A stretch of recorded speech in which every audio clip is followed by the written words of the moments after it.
Welcome to Seeking Paradise. I'm Stephen Lingwood. Today, I want to give a little bit of a talk, which is a version of a talk that I gave to Just Love Cardiff, which is a Christian student group at Cardiff University. And they asked me to talk through my work with Christian climate action. And I did that. And so this is a version of this talk. But I wanted to be clear that I'm talking as myself here, as an activist and a theologian, not really on behalf of Christian climate action, but my own kind of thoughts and feelings about climate justice and what the Bible says about climate justice and Christian perspectives on climate justice. So that's what we're going to do today.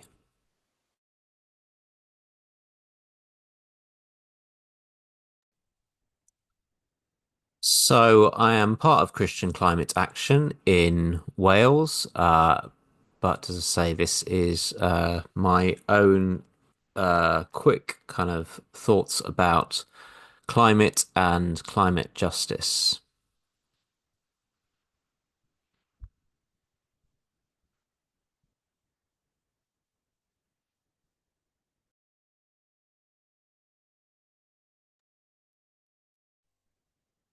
So a quick, very quick overview of the climate crisis, and this may be stuff many people know, but I think it's worth going over sometimes.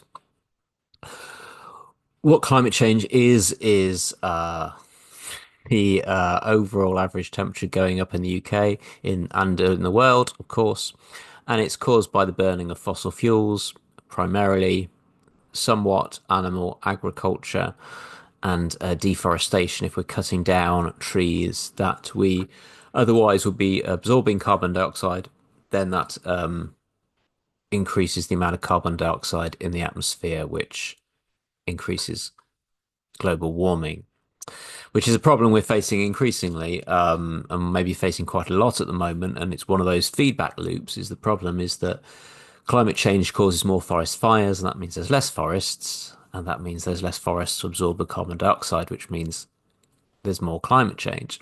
So that's one of the dangerous feedback loops that we may already be in.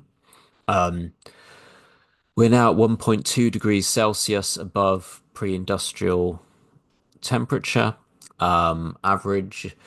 This is according to the United Nations. It might be a little bit more than this. We might be hitting quite a bit more than this, according to some people at this point. But this is sort of the fairly conservative estimates of the United Nations that I'm telling you. That this is warmer than any time in the last 100,000 years. And the last decade was the warmest on record. So, where are we headed? We're headed to 3 degrees of warming. And what would that look like if we actually began to go towards 3 degrees of warming by the end of the century? And this is if we do, this is an estimate, and this is if we do what we're going to do, what we said we're going to do. So this is almost a best case scenario of what we're currently heading towards if we keep basically doing what we're doing right now and sort of get around to dealing with reducing our carbon emissions like we say we're going to. If we do that by 2050, the Earth will have warmed by 2 degrees Celsius. What that looks like is summers in the UK hitting 40-degree kind of heat waves as normal, constant summer heat waves. That becomes normal in the UK. And probably lots of people will go out and try to get air conditioning if they can afford to. And that means the electricity power grids will be overloaded a lot more, and we'll probably get a lot of blackouts because the system's not designed for this kind of tension on it. That's in the UK. In the US, parts of Australia, parts of Southern Africa, there may be large amounts of droughts, very, very little rainfall, and kind of dust bowl droughts happening. And in other parts of the world, places like the Philippines, Indonesia, and Japan, there's probably an increased amount of rainfall, and that will lead to very serious flooding. It already is, and it will increasingly be that. And that will lead to millions of climate refugees as lots of places in the world become not livable or not economically livable. If we continue to the end of the century to 2100, as we are now, the Earth will have warmed by 3 degrees Celsius. And that looks like a sea level rise of over a meter, which threatens every coastal city in the world. And there are lots and lots of coastal cities in the world, including Cardiff. Countries like the Marshall Islands and Tuvalu become uninhabitable. Those are countries that simply cannot exist in this world, island nations. Equally, cities like Lagos, Mumbai, and Jakarta, which are massive mega cities with millions of people in them, become often flooded and maybe entirely unlivable. And then again, you're getting millions of climate refugees finding somewhere else to live. And food growing becomes very difficult. Food prices will explode for everyone on the planet, and millions, hundreds of millions will be pushed into famine. This is the kind of likely scenario where we are at the moment, even if we do the things we say we are going to do. So, how do we respond to this? How do we respond? Um,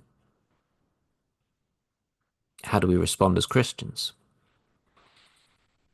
The climate crisis is by far the thing causing the most suffering and death to the most number of people in the 21st century, barring a nuclear war. And I believe Jesus, as well as all ethical systems, really calls us to respond to suffering with love and with a sense of alleviating suffering. For I was hungry and you gave me something to eat. I was thirsty and you gave me something to drink. I was a stranger and you invited me in. I needed clothes and you clothed me. I was sick and you looked after me. I was in prison and you came to visit me.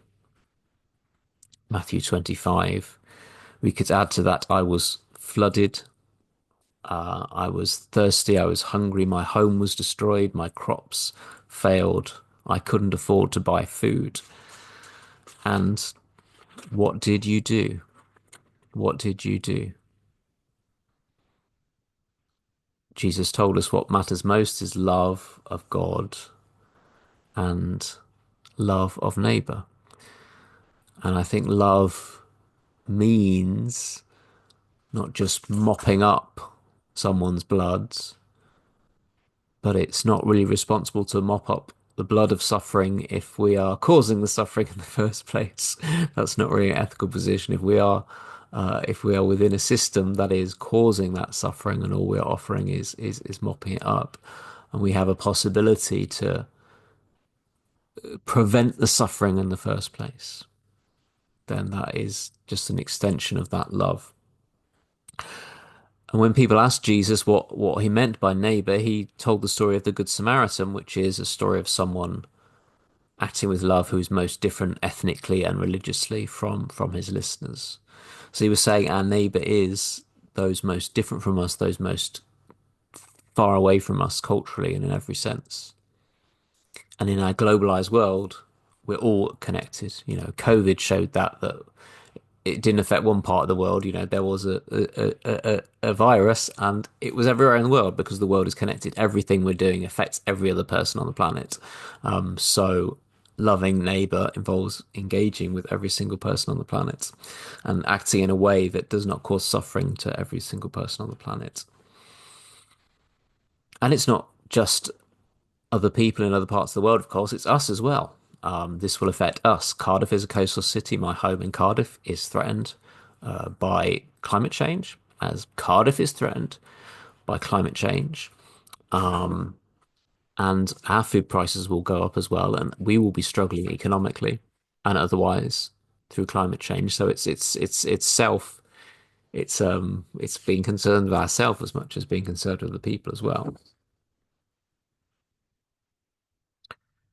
So when we think about climate change and the climate crisis, I think one of the things we could ask ourselves, which is a really, really important question, is why haven't we already dealt with this? Why haven't we already dealt with this? This has been known about pretty clearly since the 1980s.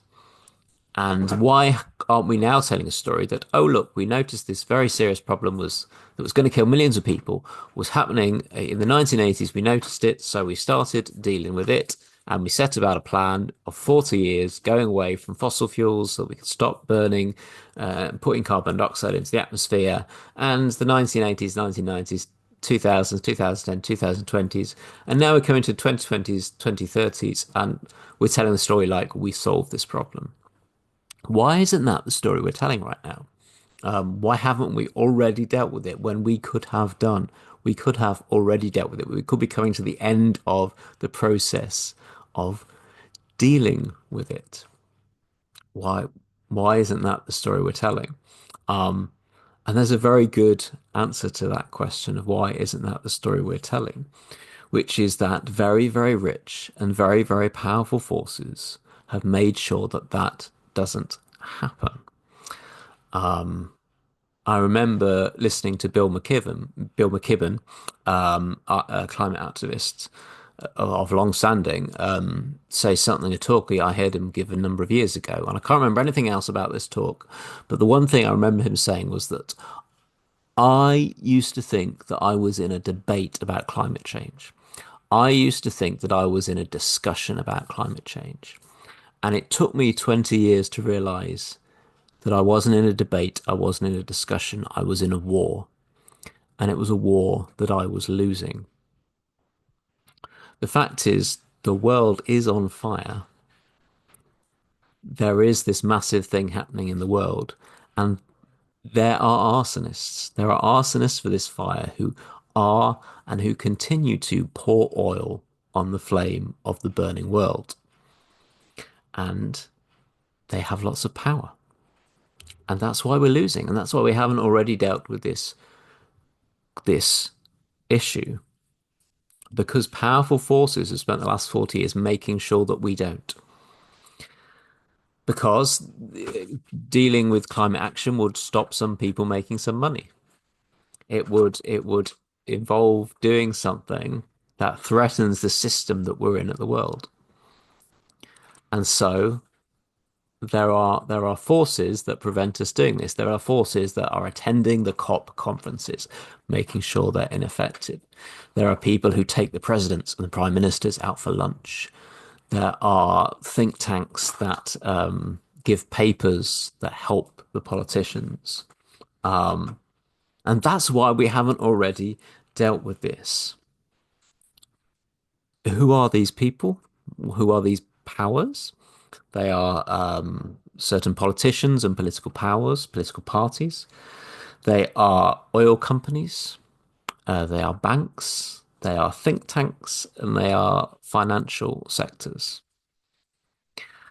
And these institutions believe in making money. They believe in creating wealth, and they believe it in the free market. They believe that there has to be a free market which creates wealth for shareholders, for those at the top, and that free market has to be left alone. And that belief, it is to just make money for people.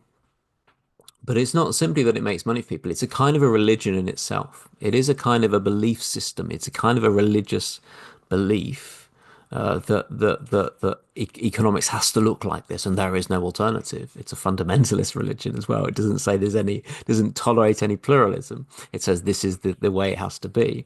Um, and this religion rules the world. This religion of making wealth, of the free market, rules the world. And this religion is called neoliberalism. The world we live in is a world in which there is a power of neoliberalism, a belief in neoliberalism that runs the world. And what that set of beliefs is all about is economic forces must be left alone. And so an intervention into the market to force the market out of carbon to say, well, no, we need to run down this industry, or we need to transform this industry, and we need to work out how to do that. And so we might need to do all kinds of things like nationalize companies and sort of pass laws that mean they can't that their only concern can't be sort of making shareholder value, but they must actually do something which may reduce shareholder value, but increase human well-being. And we're going to make sure that happens. That is against the religion of neoliberalism. That's against the dogmas of neoliberalism. And that's what hasn't happened. That's why we are heading to this massive human suffering, because the last 40 years have been the story of the religion of neoliberalism running the world and preventing effective climate action. And the Bible gives us some really useful ways of thinking about this. And I'm drawing a lot on the theologian Walter Wink in what I'm saying here. The Bible gives us some really interesting ways of thinking about this. Paul writes to the Ephesians, "For our struggle is not against enemies of blood and flesh, but against the rulers, against the authorities, against the cosmic powers of this present darkness, against the spiritual forces of evil in the heavenly places." So, what does Paul mean by rulers, cosmic powers? I think the point is that these institutions that run the world, I've sort of talked about in terms of these powers, but it's not just that they're bad people. I mean, some of them will not be bad people. Some of them will be very nice people. It's not just that if it's a bad person who's running a bank, or a bad person who's running a financial industry, or a bad person who's running a think tank. And if we just made sure there's a nice person there, things would be okay. It's not that at all. It's actually about these institutions have become more than the sum of their parts. I'd like to just read a little bit from John Steinbeck, The Grapes of Wrath here, which really explains what we're talking about. There's a kind of novel set in America in the Depression in the Dust Bowl. And this really says what it is, what these powers are about. The owners of the land came onto the land, or more often a spokesman for the owners came. Some of the owner men were kind because they hated what they had to do, and some of them were angry because they hated to be cruel, and some of them were cold because they had long ago found that one could not be an owner unless one were cold. And all of them were caught in something larger than themselves. If a bank or a finance company owned the land, the owner man said the bank or the company needs, wants, insists, must have, as though the bank or the company were a monster with thoughts and feelings which had ensnared them. These last would take no responsibility for the bank or the companies because they were men and slaves, or the bank were machines and masters all at the same time. The owner men sat in their cars and explained, "You know, the land is poor. You've scrabbled it long enough, God knows." The squatting tenant men nodded and wondered and drew figures in the dust and said they knew, God knows, if the dust only wouldn't fly, if the top would stay on the soil, it might not be so bad. Well, it's too late. And the owner men explained the workings and the thinkings of the monster that was stronger than they were. You see, the bank, a bank or a company, those creatures don't breathe air, don't eat side meat. They breathe profits. They eat the interest on money. If they don't get it, they die the way you die without air, without side meat. It's a sad thing, but it is so. It is just so. The bank, the monster, has to have profits all the time. It can't wait. It'll die. No taxes go on. When the monster stops growing, it dies. It can't stay one size. We have to do it. We don't like to do it, but the monster's sick. Something's happened to the monster. Sure, cried the tenant men, but it's our land. We measured it and broke it up. We were born on it and we got killed on it, died on it. Even if it's no good, it's still ours. We're sorry. It's not us. It's the monster. The bank isn't like a man. Yes, but the bank is only made of men. No, you're wrong there. Quite wrong there.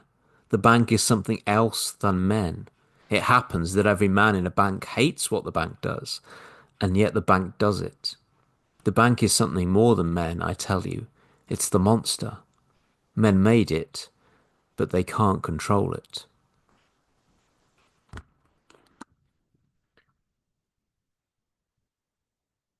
And so we have these monsters like banks, financial institutions that have their own life, that have their own life, and that become more than the sum of their parts.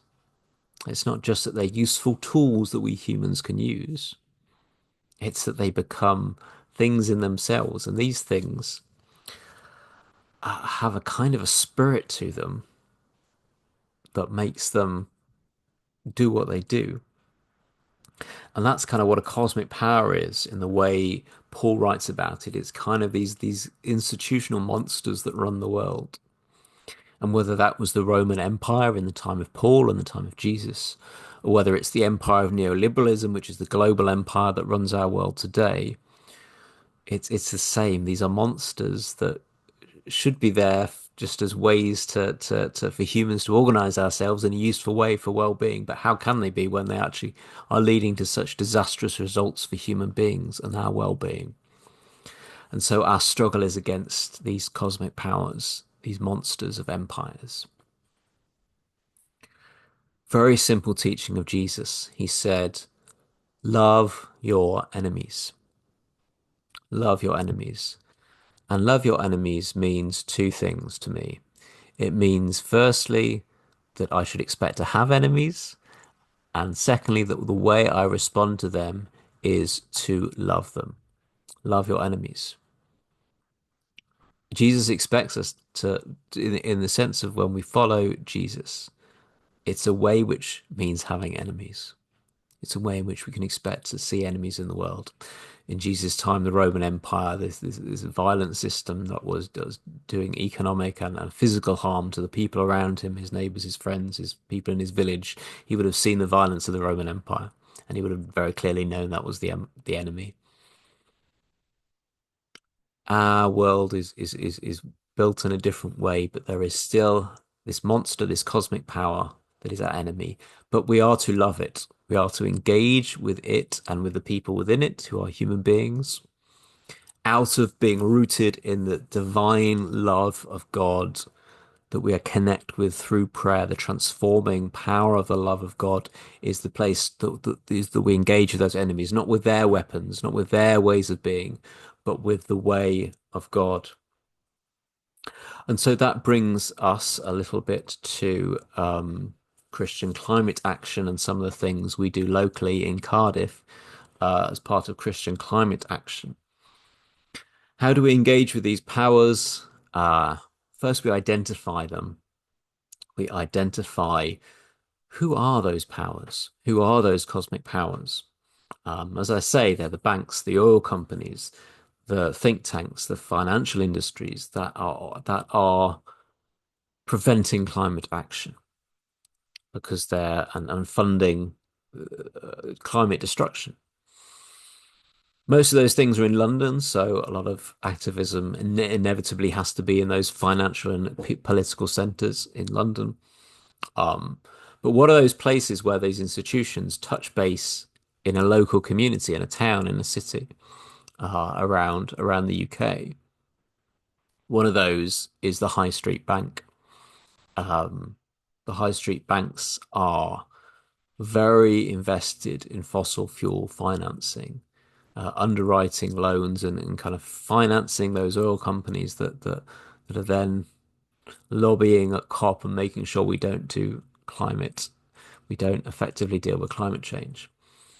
The far worst is Barclays, which since the Paris Climate Agreement, where we said we tried to keep the global heating below 1.5 degrees, since then, Barclays has provided $235 billion of financing to the fossil fuel industry. HSBC 195 billion, Santander 79 billion, NatWest 27 billion, Lloyds 21 billion. since 2016. All of those are. And so this is where the monster lives in the town, in your town, in my town, in Cardiff. Um, and so how do we engage? How do we love our enemies? We love our enemies through connecting with the power of the divine love through prayerful action. And that's what we do here in Cardiff on the second Saturday of the month. At 12 noon, we gather at Barclays Bank in Cardiff city centre and we pray. We pray. We hold ourselves in silence. We hold silence as an act of grief for those dying because of the climate crisis. We hold silence as a prayer to remind ourselves of the need for God to transform the world. We hold silence as an act that says God is more powerful than principalities and cosmic powers. And we hold silence to witness to a better world, a more peaceful world in the midst of a busy street in the city centre, in a world ruled by powers of violence and ecological destruction. We're just creating a drop of a more peaceful moment just by sitting quietly and holding that peace, sitting and in that moment creating a more spiritually grounded world. And we're witnessing to people. We're witnessing to people saying, here is one of the institutions that's doing violence to our world. So please move your money out of it if you have an account. Please do that. And engaging with love, what love and dialogue we can with people we talk to. It's an interfaith gathering, and anyone who wants to is welcome to join us. When some people are people of faith or not, and if people aren't the kind of people who uh, want to sit in silence for an hour, then they can hand out flyers because we need people to hand out flyers as well.